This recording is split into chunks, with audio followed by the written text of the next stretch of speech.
Welcome in, everybody, to episode 6 of Destination Dynasty. I am your host, Matt Heckman, joined today by Martin Sikulski. Jacob couldn't be with us, but Martin, how are you doing today? Doing pretty well. It's been a busy baseball day already. I know that the streak of Christopher Sanchez just ended, which probably breaks your heart just a little bit, but it was a good run. And also, speaking of good runs, hug your loved ones tonight because Nicholas Castellanos has no job right now. So you never know what that could bring. So how are you doing, Matt?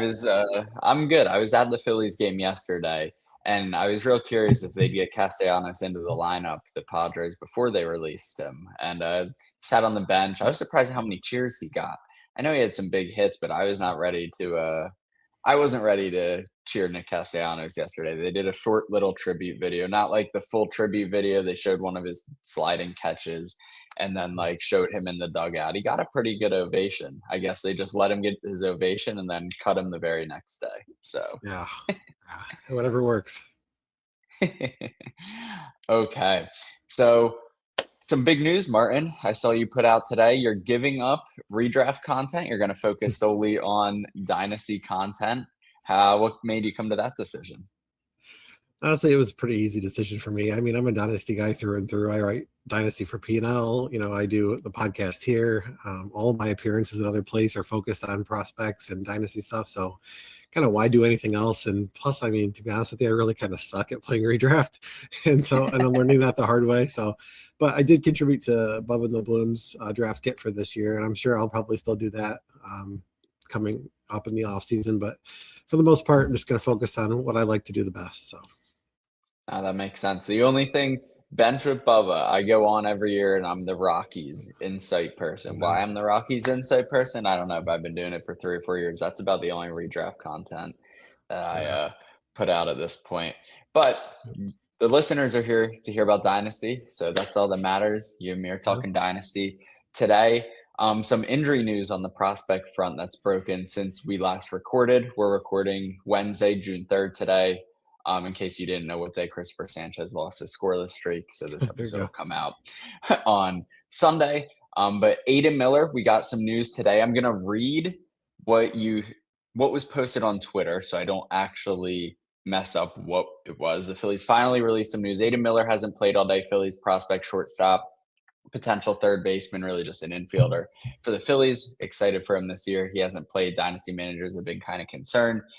He was diagnosed with a discogenic pain and facet inflammation in the lumbar spine. So I'm not medical, don't really know what that means, but I know we finally have an answer as to what it is. There was finally a procedure. He's going to rest for a week and then he's going to be out 6 to 8 weeks. Martin, how does this change his dynasty value for him or does it not? I mean, I think you have to ding him just a little bit, but I mean, ultimately he's still just 21 years old, or maybe 22 now at this point, but it's a lost year of development, which is obviously not ideal, especially considering that how much momentum he had gained in 2025. And honestly, he probably had a pretty good shot at breaking camp, or at least being an early call-up had he stayed healthy and performed. So instead, his age 21 season's up in the air, and so it's certainly frustrating, but I don't think you can really ding him that much. I personally have not dinged him very much, so just one of those things that's unfortunate, but I think he'll be back, and hopefully this isn't something that lingers long term. Yeah, I think that's how I feel too. Like I've moved him down maybe a couple of spots overall from where he'd be. I think if you want to look at the glass half full side, Alec Bohm is a free agent after this year for the Phillies. The Phillies offense is not performing, so there are going to be changes this season. I mean, maybe they get hot. The season's still young. They go on a run, but I would be surprised if Bohm is back in a Phillies uniform next year. So I feel like Miller already has that spot. I'm just hoping we get to see him play some ball this year, get him see him on the field, let him prove he's healthy, give him a full off season to get back into the swing of things, and then maybe he breaks camp next year. I don't think dynasty managers were really counting on him this year anyway. So I think, like you said, it doesn't really change his value. Another prospect who's been dealing with some health scares, a little bit of uncertainty, Luis Pena for the Brewers. He passed out in the dugout. That was back at the beginning of April, I believe. He missed about a month with that, and then he returned. Then he left sick again yesterday. I don't know if there's any connection. I don't think they've released anything about a connection. Are you at all concerned with whatever is going on with Luis Pena? Yeah, I mean, I think we could be looking at a bigger problem, and that certainly needs to be addressed. Obviously, I don't. Baseball is secondary in this case. Obviously, he's still a young kid. I think he's what 20 years old, maybe 19. So health is first and foremost for him. Ultimately, I don't want to speculate because I'm not a doctor, but there could be something more going on here that they need to address, and maybe it's something simple. Maybe it's something a little bit more complex. But either way, just sending best wishes to him, and not really worried about the baseball piece of things for me. So No, same. I really hope the sickness has nothing to do with the dehydration that they called it from earlier in the season. Because, like you yeah. said, if they're connected, that's a bigger issue, and then that's a bigger problem for baseball. Ethan Holiday, we might as well just stay with the down news. Ethan Holiday, he was finally showing signs of life. Got off to a little bit of a slow start. A lot of concerns about his hit tool, prospect fatigue. I felt like set in really, really quickly with him. I feel like that happens a lot with high school prospects, or even college bats. Like Charlie Condon, I know he hasn't fully like turned it on yet, but you get into this rhythm where so much hype and then he gets drafted and then there's some concerns. He struggles to start, but Holiday was up to 9 home runs in 33 games. The power was really shining, and now he's going to be out for the year with a stress fracture. I know for me, this doesn't really change my dynasty outlook on him personally. A foot injury shouldn't impact his power at all. It's not like it's a shoulder injury or a back injury. Um, what do you think dynasty managers should be doing with Ethan Holiday? Just holding at this point? Yeah, I mean, just holding. I don't think there's anything long term that could benefit from, hurt from the foot being injured unless there's more to it, unless it's like a Carlos Correa type situation where it's something severe and they just aren't reporting it. But it doesn't sound like it's that. He's not really a guy that you're really depending on for his legs, anyways. It's more of just the power aspect of it. Right. So, I mean, he's a guy that I've been kind of out on in the sense that I don't know how much Oof. contact he's going to make overall. I think he's going to be a good power hitter. I kind of liken him to what Colson Montgomery kind of is, and I think that's probably a decent MLB comp right now where this contact is questionable, but the power is legit. So ultimately, I'm not doing anything different with Holiday. I'm disappointed because he was starting to gain some momentum, and I was liking some of the things that I was seeing from him, and now it's all over with. So definitely unfortunate. Yeah. Since April 28th, obviously through May 20th, his final game, he's batting 308 with a 723 slug. So really good signs. Excited to see what the future has. Maybe a buy low candidate. The hype hadn't really set in there. You might be able to get some value on him now that he's out for the season. All right, on to a little bit of better news now. We started the episode with 3 negative thoughts. Gage Jump was promoted since our last podcast. He's made 2 starts so far, one good one against the Cubs, one not so good one against the Mariners. What have you seen from Jump? What have you liked? What have you not liked? Yeah, so it was kind of a surprise because he kind of got off to a rough start. The command was a little wonky at the beginning, and then he kind of settled in and was really good over his last 2 starts in the minors. He had 11 scoreless innings with 15 strikeouts and just the 1 walk, and then comes up to the majors, and he was fine in his debut. I wasn't overly concerned. I saw him blow JP Crawford away with a fastball up in the first at bat of the game, and I was like, okay, this is going to work. And last night he was dealing last night, and that's a really good Cubs lineup. I heard he made some comments after the game that he wasn't really satisfied with his performance, but when you're going into Wrigley and giving up 1 run in 7 innings, I think you'll take that, especially in your second major league game. The heater was really good last night. He's averaging over 17 inches of IVB on that, which as we know is near elite. He had 21 CSW last night on 85 pitches. So all in all, I think last night was a good start. There's going to be ups and downs though as a rookie, but I think he's a guy that's going to lock into the middle of that rotation for years to come, and I think he's going to be just fine.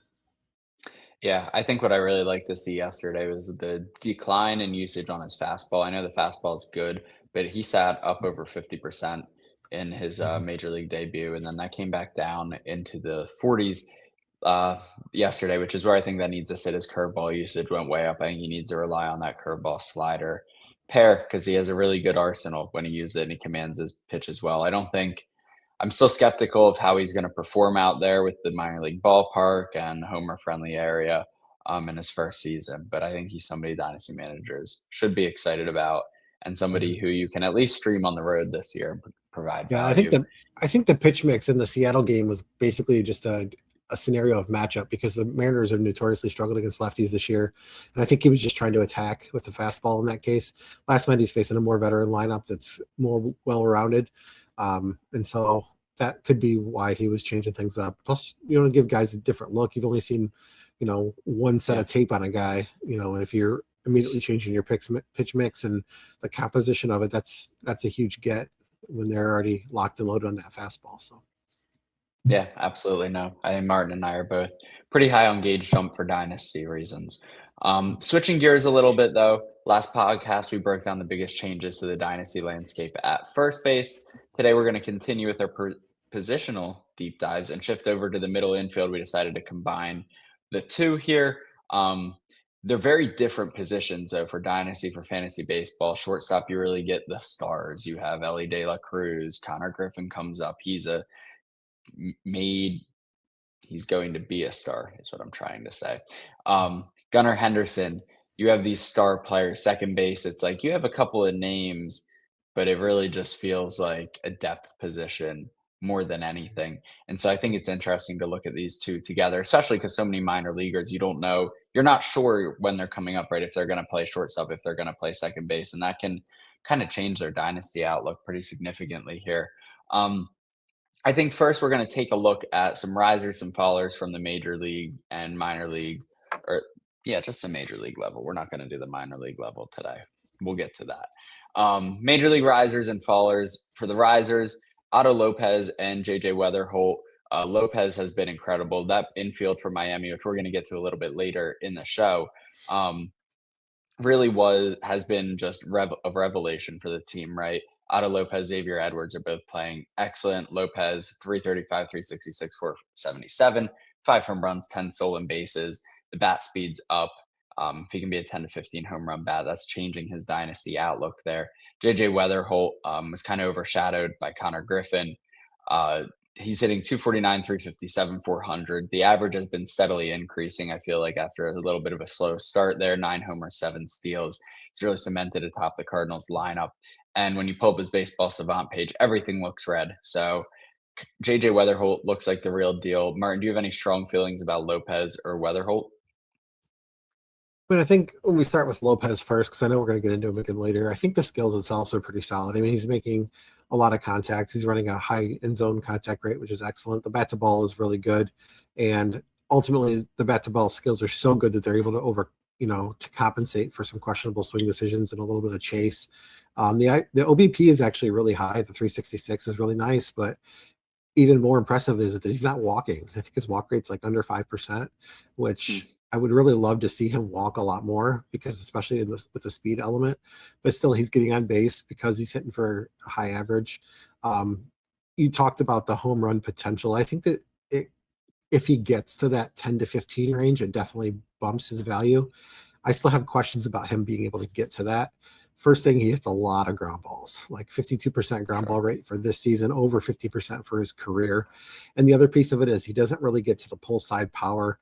And that's a big, a thing right now. And whether you believe it or not, at least it's shown that it at least contributes to success in with home runs. And that's something that he's not really getting to. So ultimately for Lopez, he's a guy that you probably want to roster in a points league. He could potentially be a monster in a points league if the guy could just draw a walk.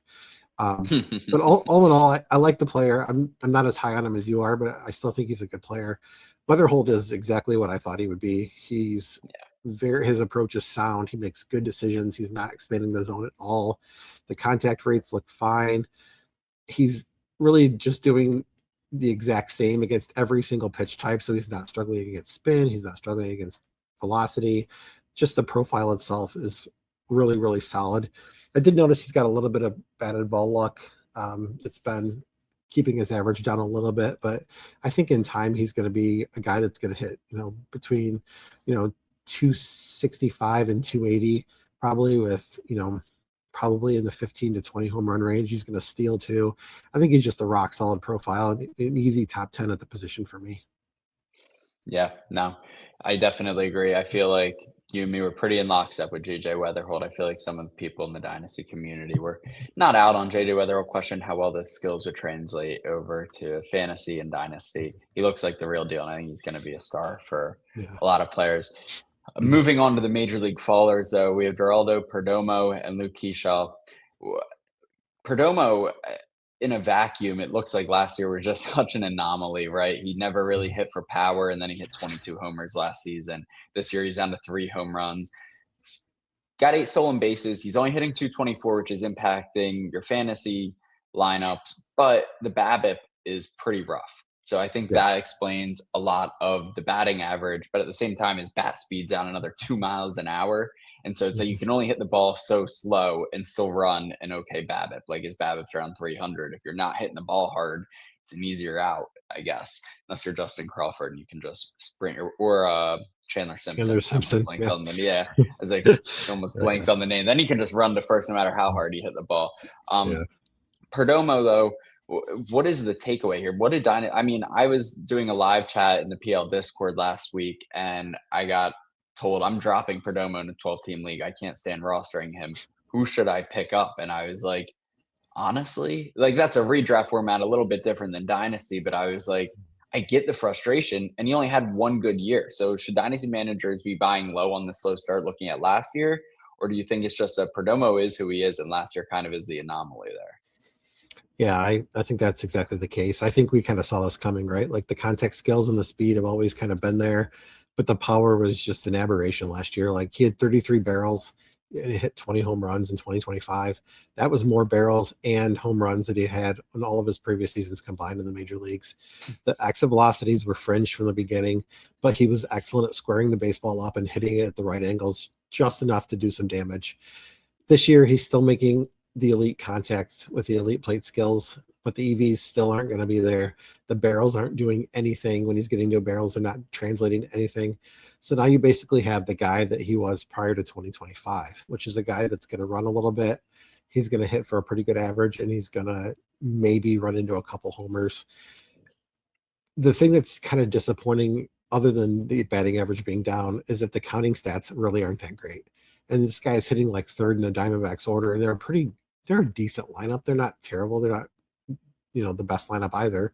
But you'd think that he would at least accumulate some more runs and RBI in that system, but it's not happening either. So I mean, I was a guy that I had Perdomo up a little bit higher than I probably should, but he's already started his descent back down to mediocrity. Unless something changes, I just don't see him being long for a top 20 player at the position. Yeah, I mean, shortstop, you have to perform right. You have to have those counting sets. You have to have at least some power, speed, some batting average in order to be a top 20 guy.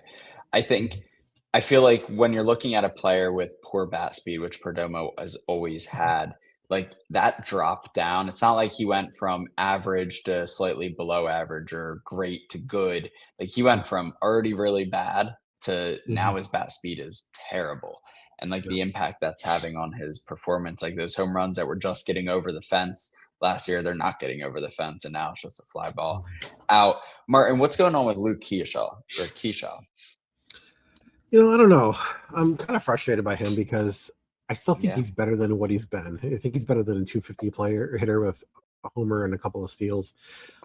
I still think that in time he could be a 15 home run, 30 steal kind of guy, but maybe I'm just delirious. I mean, the batted ball skills or the batted ball data is ugly, like it's Perdomo bad. And honestly, they kind of have a similar set of skills, right? I mean, the contact rates are both really good. The plate discipline's good. They can both run. The difference is that Perdomo can hit for average and has proven that he can. And maybe Keaschall hits for a little bit more power, but ultimately they're kind of the same player. And maybe they are two guys that should just be outside the top 200 in Dynasty, and we just kind of leave them in the middle of the pack, which is how they're both performing at this point. Yeah, I feel like Dynasty managers feel really burned by him. I think everybody's kind of expecting him to take that next step, jump into the top 10 at the very least, top 5, even some were expecting. And so this performance has been tough. I think 15 home runs, I just don't see a way. I know he hit 15 home runs back in 2024, but the batted ball data, like you said, it just doesn't look good. Mhm. I do think there's some room for growth in the batting average. I mean, 249 batting average. His contact skills are really good. He's making a lot of contact on chase pitches. So that's never great. You're hitting the pitcher's pitch. It's almost sometimes Mhm. bad to have contact skills that good, I feel like. But like you said, I think him and Perdomo are very similar, right? It's a contact speed profile. I think that plays at least a little bit better at second base than it does at shortstop, where you needed a Perdomo at second base eligibility. I think it's a different dynasty outlook for him. So Yeah. I don't know. It's interesting to think about.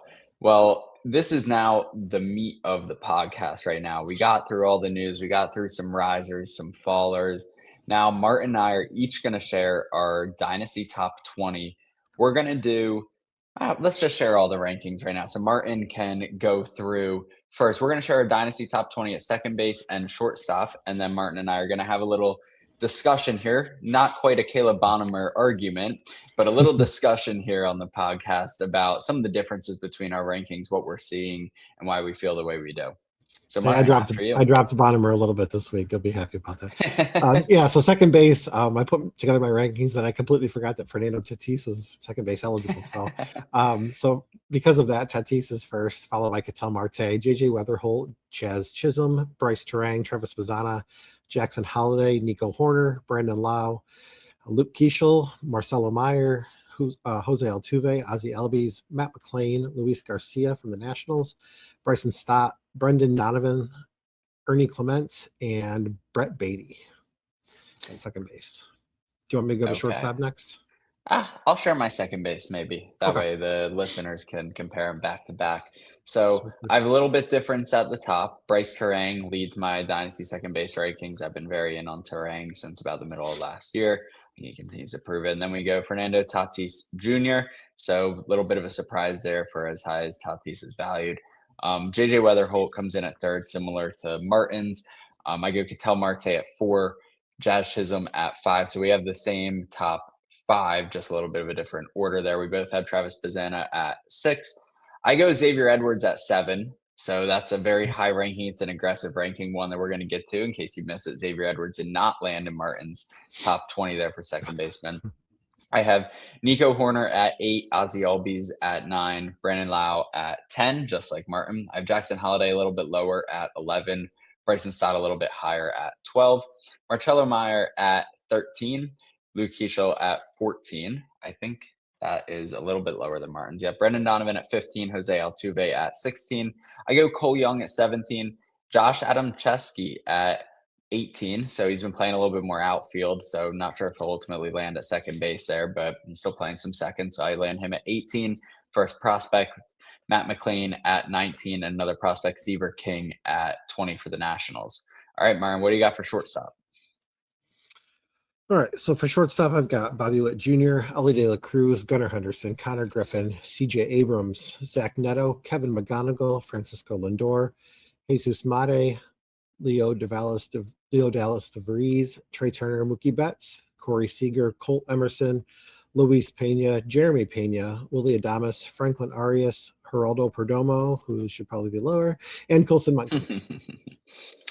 All right, so we have the same top 4 at shortstops. That makes that a little bit easy. Witt, De La Cruz, Henderson, and Griffin in the top 4. I go with Zach Neto at 5, Francisco Lindor still up there at 6, Kevin McGonigal at 7. CJ Abrams lands at 8, so Martin had Abrams up at 5 after the hot start to this year. Abrams lands at 8. They're all very close there. Leo DeVries, you do such a better job at pronouncing names than I do. I really need to get better at that. Jesus Mate comes in next, and Trey Turner. Otto Lopez, as we discussed, we're going to talk a little bit about Lopez later on. He comes in at 12 for me, did not land in Martin's rankings. Corey Seager at 13. Then we have Colt Emerson, 14. Colson Montgomery at 15. Mookie Betts down at 16. Jeremy Pena at 17. Aiden Miller comes in at 18. So we talked about him a little bit on the podcast earlier on this episode. He still lands at 18 despite the injury for me. Bo Bichette comes in at 19. Probably a little too high, honestly, at Bichette. And then Kalen Culpepper comes in at number 20. Really in on Kalen Culpepper prospect for the Twins. So Martin, what stands out? What's your first reaction about either your rankings, my rankings? When you look at them, what's one thing that jumps off the page there? Well, the first thing I noticed on your second base rankings was originally that you didn't have Jackson Holliday in there. So I created this nice eulogy burying him and apologizing to his wife, Chloe, and their dog for his loss. But no, so now that he's back in there, for second base, I think that obviously I'm I'm back out on Cole Young. I just don't think the power is actually there. And at this point, he's just kind of a middle of the road guy for me. I've got him down quite a bit. And then the other piece was the Xavier Edwards piece, which you already kind of hit on. For me, it's just still too far, far too high. If we don't like the batted ball profile of Perdomo and Keaschall, what's the catch with Edwards? Obviously, I know he hits for a high average and he's going to run quite a bit, but again, there's just not a lot of upside for me with Edwards unless I'm seeing something wrong. I think, in my opinion, I think that Lopez actually probably has the potential to have a higher upside just because he hits the ball harder. But that was my initial thoughts on the second base position. All right, so you brought up Xavier Edwards, so why don't we let's get into it now on Xavier Edwards then while we're talking about him. Yeah, I did rank him all the way up at what did I have him at? 7th overall for second base rankings. I agree, Otto Lopez's ceiling's higher. You don't have Xavier Edwards ranked at all. I guess my question to you, yes, the batted ball data isn't great for Edwards. I can see that. I admit that. I agree with that. But you also have Nico Hoerner up at 9. Is it just a track record difference? Because I went back and forth on the two of them in my rankings a lot. And ultimately, I landed with Edwards, who I feel like is actually hitting for power versus Hoerner has never hit. Edwards has more speed. They're both very good fielders. I think the bat's going to, like, the glove can keep both of them in the lineup, and they both have a lot of contact skills. So when I went back and forth, I actually ended up going with Edwards over Hoerner, and you have Hoerner ranked 9th, but you don't have Edwards ranked at all. So it's just a track record thing for the most part. Yeah, so just for clarity, I'm just looking at Edwards on my rankings. So I actually have Edwards at 22 at second base. So yeah, so with Hoerner, it's a couple things with Hoerner. I feel like Hoerner he's at least getting to a little bit of power this year, which ultimately that's just a 1 year thing because you're right, he's not a big power source. I think team contacts is a big thing with Hoerner. I think the offense in Chicago is really good. I think he's a huge contributor to it. I think he's going to be more likely to hit for a better average on a more consistent basis because he hits the ball harder. But I mean, yeah, maybe it's a little too high on my side for Hoerner, or too low for Edwards. Maybe they should kind of meet, and have a little love child in like the 12 to 14 range for me. But for Hoerner, yeah, I mean, it's definitely a track record that helps. Edwards is just not a guy that I really, I mean, I get it. I get the skills. Like he could be a top 20 guy simply based on the stolen bases and the batting average piece of things. But I don't see him contributing much in the power department. The counting stats are going to be down because the lineup isn't very good. So for me, I think Hoerner's just feels safer. Maybe that's what it is. And plus Hoerner's getting ready to. Hoerner's proven it. Hoerner's proven right. it. I think. Yeah, and it's not that Edwards is a bad player. It's just he's just not my cup of tea. So. No, I think that makes sense. I think I was really impressed. I feel this way about Otto Lopez too. Like the bat speed is up. And like I do think that's significant for Edwards. Edwards is still below average. He's still in the 8th percentile, but it's up. It's kind of that Perdomo game where it's the opposite. Like he went from horrible to well below average. And it's like, okay, well below average might work in this profile. It's a favorable park for hitting, like his style of hitting too in Miami. Like you got a big outfield out there. I'm confident in those contact skills. Like, I mean, they're just off the charts good for Xavier Edwards. I've really been impressed with what I've seen. And also I think he's hit 6 home runs this year. Like, I think that's worth taking note of. Do I think he's going to continue that pace on home runs this year? Probably not. Like, I don't anticipate him hitting 17 home runs this season. But if he can be a 10 to 12 to 15 homer bat with 25 to 30 steals, and I mean, I'm looking at the batting average. Like, I don't see any way that the batting average should drop. I mean, he hit 295 his first year in Miami, 328 lower playing time, 283 and more playing time last year, and he's hitting 309. It's not like the BABIP's like off the charts. He hits a ton of line drives, doesn't hit too many ground balls. He's fast. Like, I think he's a safe 300 hitter with just really good speed and enough power upside. We're at a weak position. Like, I'm looking at the guys behind him. I talked about Nico Horner, but it's like Ozzy Albies. Brennan Lau probably could have some justification. Jackson Holiday has upside, but he hasn't proven it. Bryson Stott, I think, is Xavier Edwards light. Like, I really like the steals, and I have Stott a little higher. There's just not a lot to love, I feel like, at second base. And so when I see somebody who can give me 325, like, I don't know. That's how he landed at 7 for me. Yeah, no, I think you're right. I think we kind of buried the lead, right? I think what we can agree on more than anything is that it's a very top heavy position. Yeah. You've got the Keaschall, Jazz, Turang, Wetherholt, Bazana group that all has pretty high floor, pretty high upside. And then it's just a bunch of middling guys that really could go either way. And I know that we kind of looked at Ozzy Albies as a guy that was kind of, in between. I think we're going to get to him as well, but he's a guy that really is very inconsistent as well. And he's a guy that I think he's really just kind of a middle of the road kind of player. I think he just goes with the offense in Atlanta. So when they're down, he's down. And I think he's kind of shown that to this point. So, but yeah, the position itself is not great. It would be awesome that if Luis Pena could flip there in the long term, which we talked about. I had him on my rankings initially. I think that'd be nice. Adam Chesky could provide a nice little bump there. And if Zach Galloff continues to kind of turn himself around, that could help the position as well. But for the most part, it's very, very top heavy with a lot of after that. So it's a lot of names is what, like, when I look at the list, it's Jackson Holiday, Bryson Sharp, Marcello Meyer, Luke Keaschall, like Cole Young. These are all Matt McLean. These are all guys that, like, the hype has been there in the past. Like, we've been they're gonna change the second base dynasty position, and they haven't. Like, they've all struggled. They've been hurt.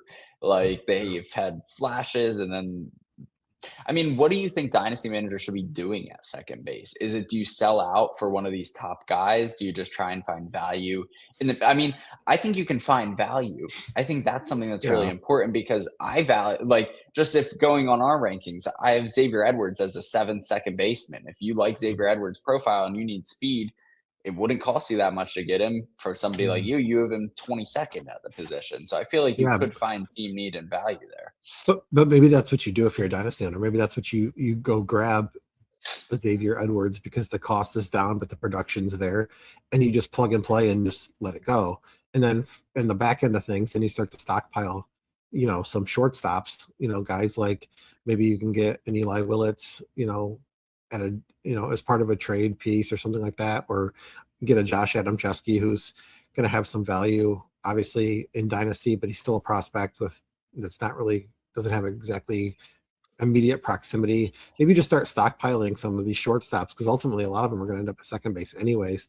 And then you just build with a young player like Edwards. And then when a guy comes up with a little bit more upside, then you just, put him in the middle infield and put that guy at second base. You just plug and play. Because right now, unless you own a Travis Bazana or a JJ Wetherholt, you're in bad shape, because Chisholm and Marte are both getting older.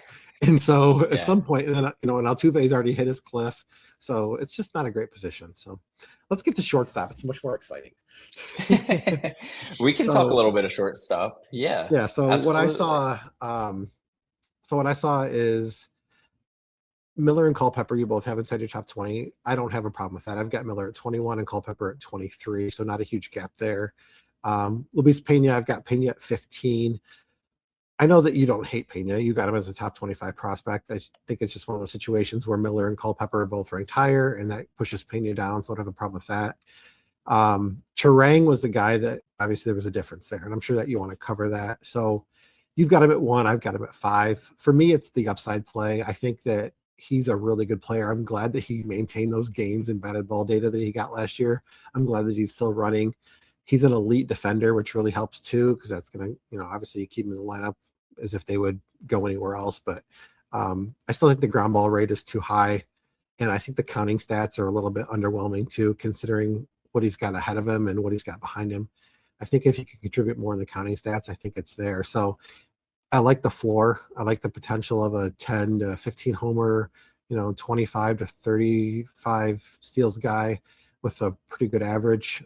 But he doesn't have the upside for me that a Bazana would have, that a Chisholm would have, that a Marte has.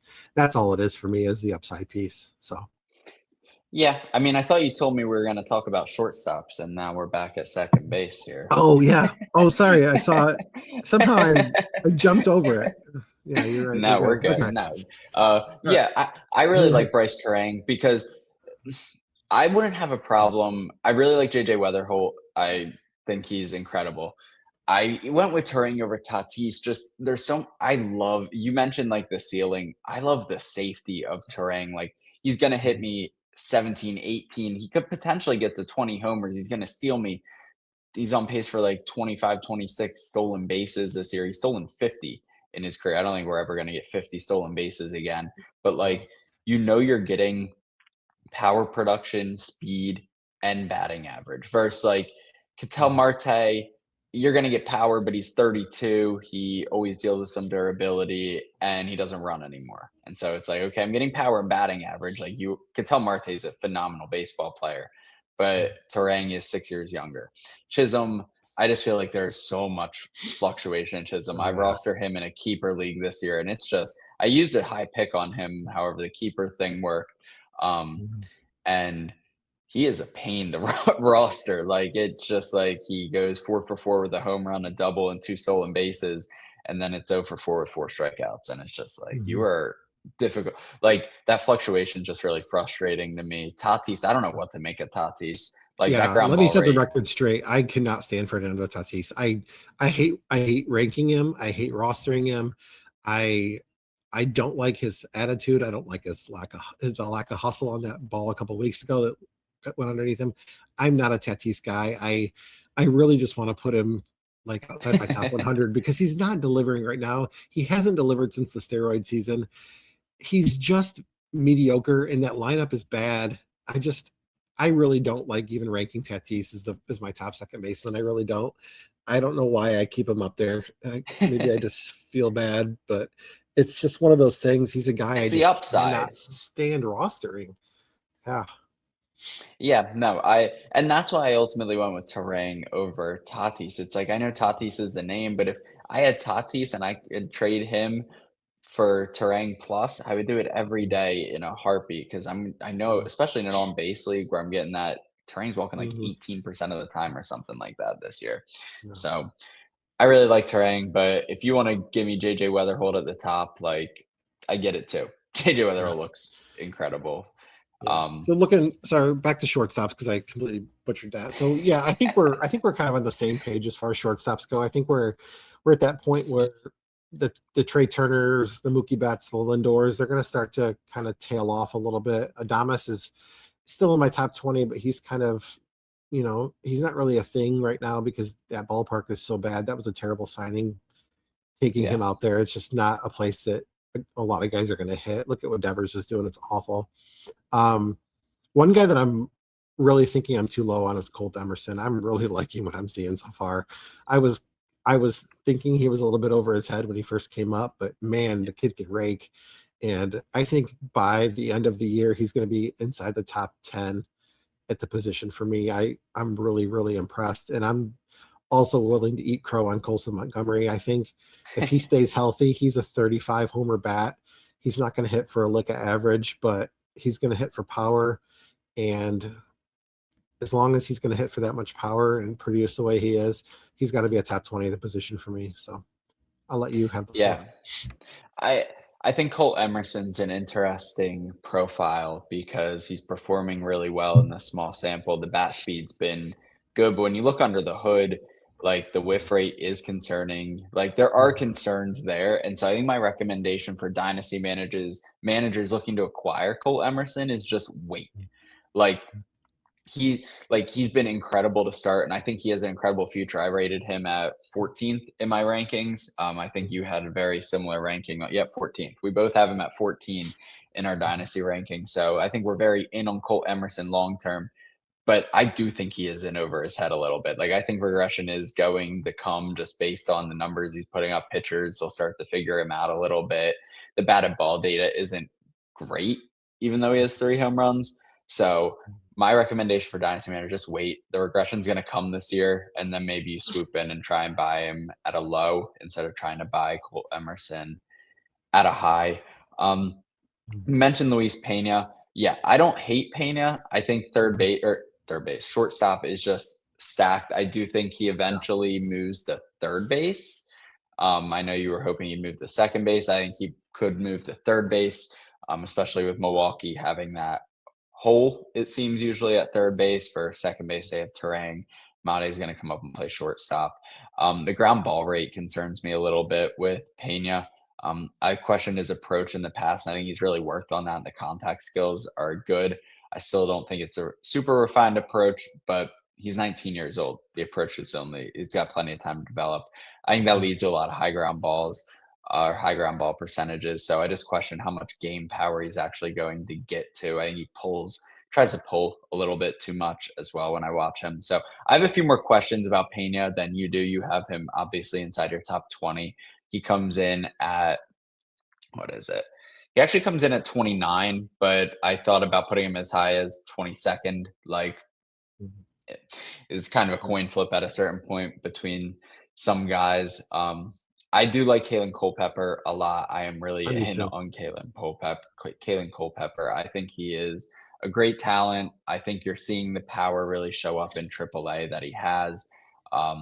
He's hitting less ground balls this year, which is amazing. That was one of my biggest concerns for Kalen Culpepper. So I rated him inside of my top 20 as well, right at that number 20 spot. You had Mookie Betts a little bit higher than I did. Are you not concerned by the injury, slow start, age, that combination of things? Yeah, so my first notes is I'm worried about the injuries piling up, yes. But I will say that he's played in 27 games. He's got 6 home runs. He's got 31 combined runs and RBI so far, which I'm fine with. The team context is still really good, and the skills really aren't too far off from where he was. I noticed that his XBA is 60 points higher than the actual. His BABIP is 174, which is down where, like, who we're talking about with bad BABIP, but the BABIP is just atrocious right now. Like, that's horrible. So that's going to progress positively. The EVs and barrel rates are actually the best of his career. Granted, it's a small sample. He's still scoring the ball up pretty good, makes a high amount of contact. So even if he doesn't run, which he's probably not going to do anymore, when he's healthy, he's still probably going to get you 20 home runs with 175 to 190-ish combined runs and RBIs with a good average. That'll play. I think that the end, it's definitely coming. You guys like Betts, Turner, Lindor, they're getting to that mid-30s. It's going to start to come. But I think Betts is still going to be okay. I think he's just in a funk right now where he's not having any batted ball luck. And until he's out of that lineup, I can't see myself dropping him. And plus, every time I doubt the guy, he comes back and he's a star. So. Yeah, no, I think Betts is an interesting buy opportunity for a contending team. I don't think you'd have to give up a ton to get him, especially if he's on somebody who needs to transition into a sell mode. I think people kind of think the writing's on the wall. I have him a little lower. I have him at 16 versus Martin has him at 12, but I still think he's a good buy low opportunity for all the points that Martin said. I wouldn't count on him too far beyond this year. I think the injuries are going to start piling up, but I do think he is a potential buy low. So we talked about Xavier Edwards already.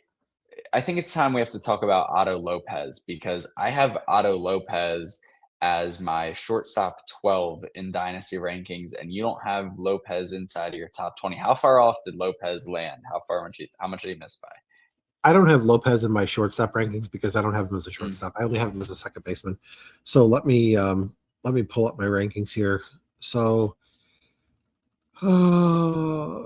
continue on. I know that we were talking about the Brewers and their situation with Pena and Mate and all that. What a luxury to have.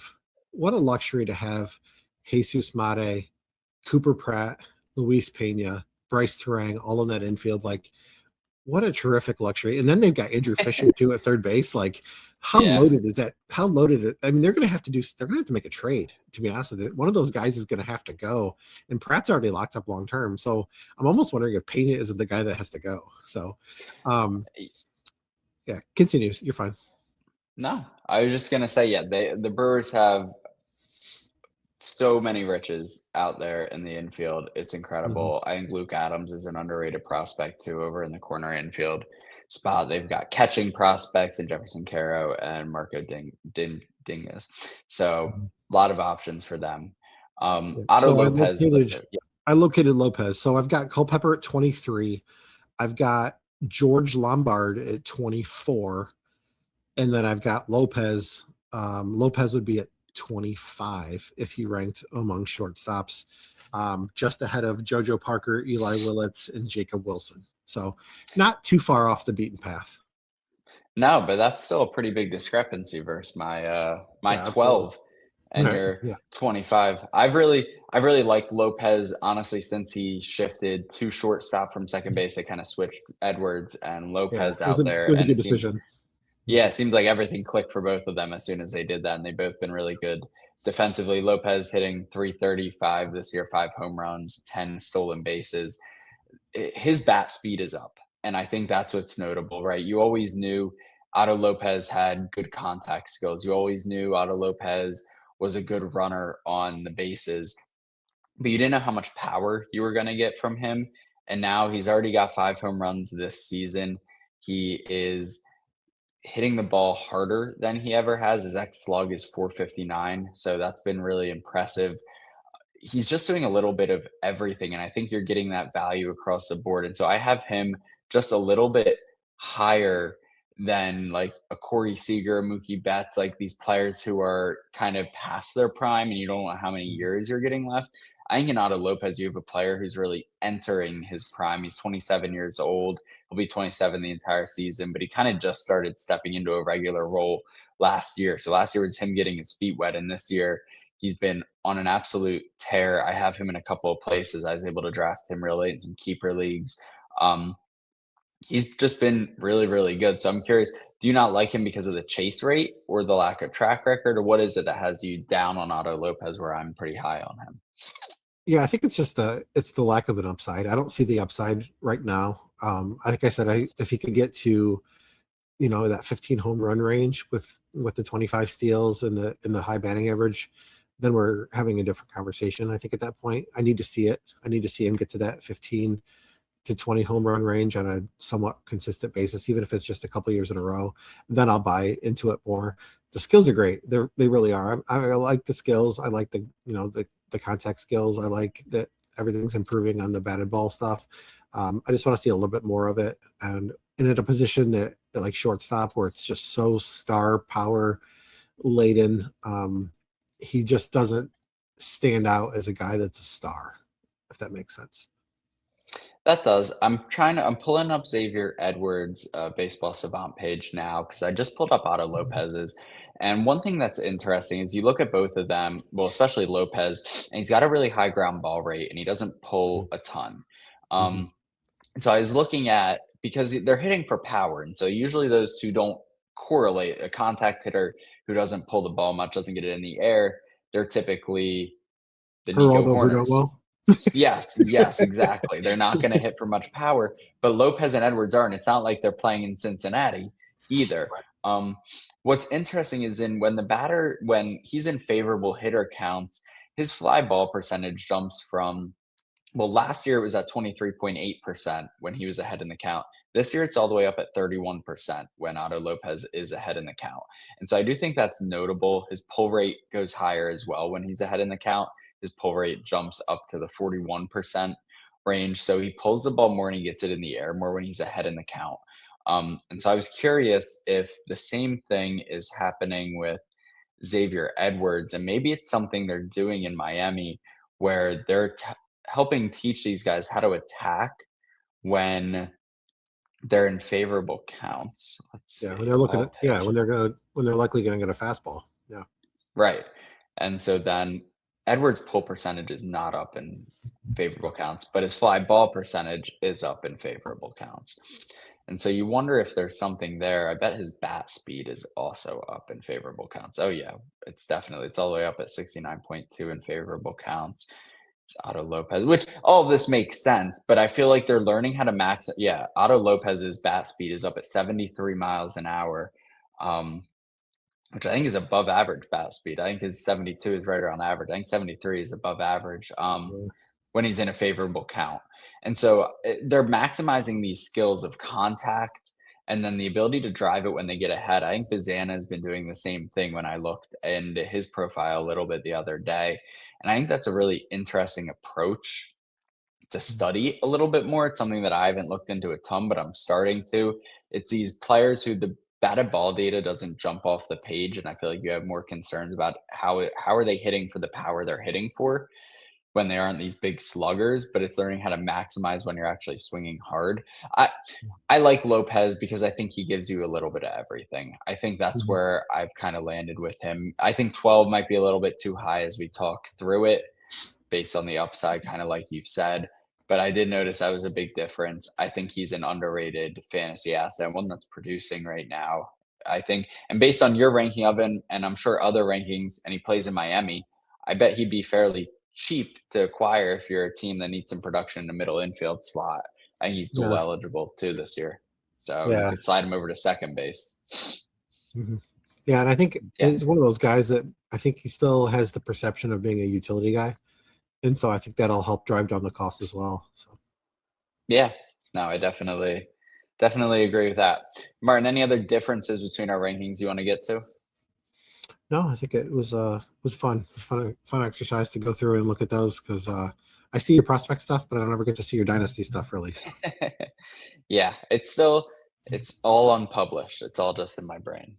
there you No, go. I've got it written down. But Mm. all right, this is a dynasty podcast, so we went through dynasty rankings. Let's do some quick prospect hits before we sign off. So a couple young prospects that have been catching my eye from the middle infield spot. Yolfran Castillo, Martin, we were both kind of in on Castillo before last season.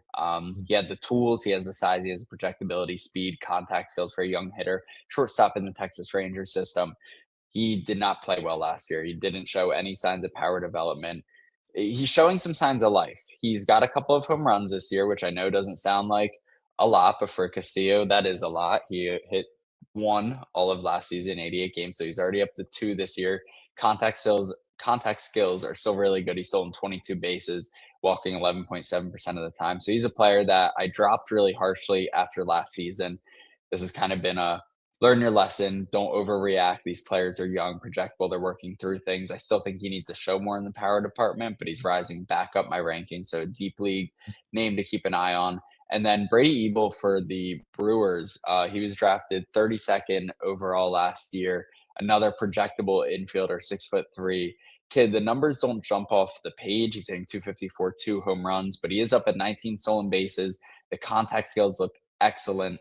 The plate discipline for a high school bat has been incredible. He's walking 19.6% of the time, only striking out 20% of the time. His line drive rate looks good. His pull rates look pretty good. He's not a heavy ground ball hitter. So I really think those numbers are going to jump, especially as he matures, builds into that 6'3" frame, works with more major league development teams. So I think he's a player that not a lot of dynasty managers are talking about right now because of a slow start and other prospects have kind of passed him in rankings, but is a good target for those of you looking to make a splash and somebody you could break out later on. Martin, who are some middle infield prospects that are catching your eye? Yeah, well, talking about Ebel, I mean, again, Brewers luxury of riches, right? It's insane. But so Ebel was a guy that we knew was going to be something at some point. He played on that really talented Corona team with Seth Hernandez and Billy Carlson. His dad is a longtime minor leaguer. Now he's the third base coach of the Dodgers. So he's got that baseball bloodlines. He's got that big frame, the 6'3" frame. You'd love to see that, projectability entering the pro game. He runs pretty well too. I think the plate approach you mentioned with the high school bats, he's probably a little too passive. I think we're seeing that with JoJo Parker right now as well. He's just taking too many strikes, and that's kind of driving that strikeout rate up a little bit. I think it's only still like 21%, which isn't anything alarming, but maybe being a little bit more aggressive and a little less passive. We've seen guys like Roman Anthony struggle with the same thing. So, but yeah, Ebel's a guy that I definitely like. I'm really encouraged by what I'm seeing with Eli Willits. Obviously, the speed's really, really, really good. But I think what's coming along more than anything that I anticipated is the power. He's getting to power already. I think that I think people assume that the Nationals kind of settled on him as the first overall pick because of the signability and them just being a cheap organization. And maybe there was part of that was involved in that. But they've also done a lot of really good things in their player development. I know that you're a big Seaver King guy. We've seen some additional development on Abimelech Ortiz since he's been with the organization. They've got Devin Fitzgerald. Yeah. Gavin Feen is there. That's another team that's got a luxury of riches at shortstop. So, but yeah, so back to Willits, the speed is obviously really good. The hit tool is really good. He was one of the youngest players in the draft class. I think he was 17 when he got drafted. His upside is just starting to peek through, and this is a kid he's going to be really, really good. I'm confident of that. Yeah. The only thing I can't figure out is what the Nationals did with Harry Ford because he's just awful. Everything worked except for Harry Ford. He's like the outlier in that whole system. But and then another shortstop that I'm in on obviously is Luis Hernandez with the Giants. I think you're talking about a 17-year-old kid that was playing pro ball as a 15-year-old in Venezuela, in the Venezuelan major leagues, and handling his own. Now he's coming to the complex in a very aggressive assignment, in my opinion. He's dominating there. He's hitting the ball for power. He's hitting for average. He's stealing bases. He's outplayed Josuar Gonzalez, in my opinion. And Hernandez is a guy that I recently just pushed inside. I think he's in my top 15. I know that he is one of the guys that's in between my 20 and my Culpepper. He's right between Miller and Culpepper, if I'm not mistaken, in my rankings, or maybe above both of them. So he's a guy that I'm really, really high on, especially for a kid that's just turned 18. So those are the couple of guys that are really jumping off my radar. And those, I mean, they're high profile names, don't get me wrong, but they're also doing what they need to do to stay relevant. So. Yeah, I mean, it doesn't matter if you're high profile if you're not performing, right? Dynasty value changes quick, and these guys, hopefully you got in on them early because their value is skyrocketing. I have Willits ranked 21st in my shortstop ranking, so he came in just behind Culpepper there. Martin, what do you got coming out content-wise as we wrap up this episode? I don't know. What do I have, boss? I know we've got some stuff coming out. The 17th, I think, is the next divisional rankings piece. I've got my Dynasty 400 that's going to be coming out again. I just redid all of my prospect and Dynasty rankings, so the pitcher list readers are going to be extremely mad at me once again because there's huge swings and huge shifts. So bear with us. The process is always changing, but I think I'm in a good place now. Everything's kind of in sync. So that'll be coming out, I think, on the 23rd, and then prospects of the month will come out on the 30th. So nice. Yeah, things change quick. There's nothing wrong with changing value. You move too slow, you get left behind. So definitely agree. Yeah. Look out for all of Martin's stuff over on Pitcher List, along with the rest of our Dynasty content that will be coming out throughout the month. I know Trevor Powers, want to give him a quick little plug here. He's going to be coming out some draft content for us as we approach the MLB draft. So for those of you already thinking about first-year player draft, for those of you just wanting to gain more insight into what you can expect for the MLB draft, make sure to check out his articles. As well as the rest of the teams, we're coming out with great stuff almost daily for everybody. So make sure you check it out. All right, that'll do it for episode 6 of Destination Dynasty. I thank you all for listening and have a great rest of your day. See ya.